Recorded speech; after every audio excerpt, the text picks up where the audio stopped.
Shalom, shalom, shalom. Bienvenue à notre émission à Asubuhi na Yesu.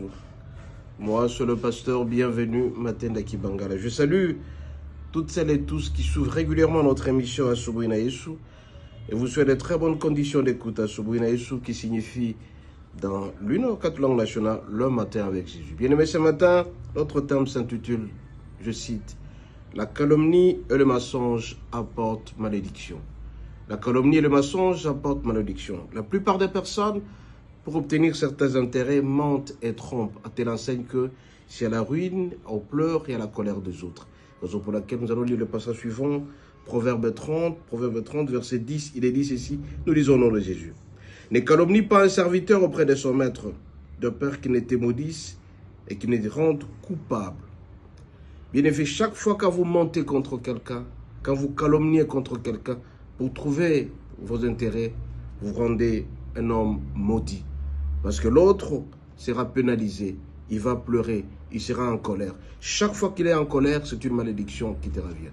La parole de Dieu déclare, c'est que l'homme aura sémé, il le mentionnera certainement. La colère de l'un implique ta malédiction. Alors fais attention à la calomnie, fais attention au mensonge. La plupart des personnes mentent au détriment des autres.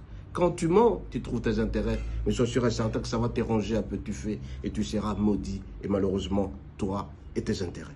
Alors mon bien-aimé, je t'en supplie, évite de mentir, évite de calomnier. Même dans le couple, la plupart des fois, les gens mentent contre leur couple. Tu deviens un Judas pour ton couple. Si un homme devient Judas contre son épouse, si une femme devient Judas contre son mari, c'est un homme maudit ou une femme maudite. Et si jamais aussi dans les affaires, au lieu de trouver tes intérêts calmement, tu mens pour obtenir plus, sois sûr et certain, mon bien-aimé, tu seras maudit. Alors, il est dit, ne calomnie pas un serviteur auprès de son maître, pourvu qu'il te maudisse.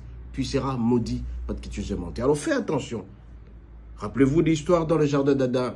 Le serpent est venu mentir et tromper Ève, qui lui a donné la paume. Et qu'est-ce que a été la réaction de notre Dieu? Tu seras maudit, tu vas commencer à marcher avec le tronc. Alors ce matin, je vais te dire, mon bien-aimé, fais attention aux mensonges. Pour les intérêts, tu es capable de sacrifier certaines personnes, sacrifier certaines familles, tout simplement pour trouver tes intérêts. Alors une malédiction sera attachée. À chaque mensonge correspond une malédiction. Fais attention, toi le calomniateur. Pour les intérêts, tu disloques certaines personnes parce que tout simplement tu cherches quelque chose de particulier.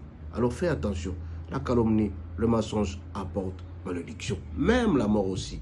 Regardez, Judas a trouvé la mort. Pourquoi? Parce que tout simplement, il a calomnié Jésus et petit à petit, le remords l'a rongé, il est mort. Alors fais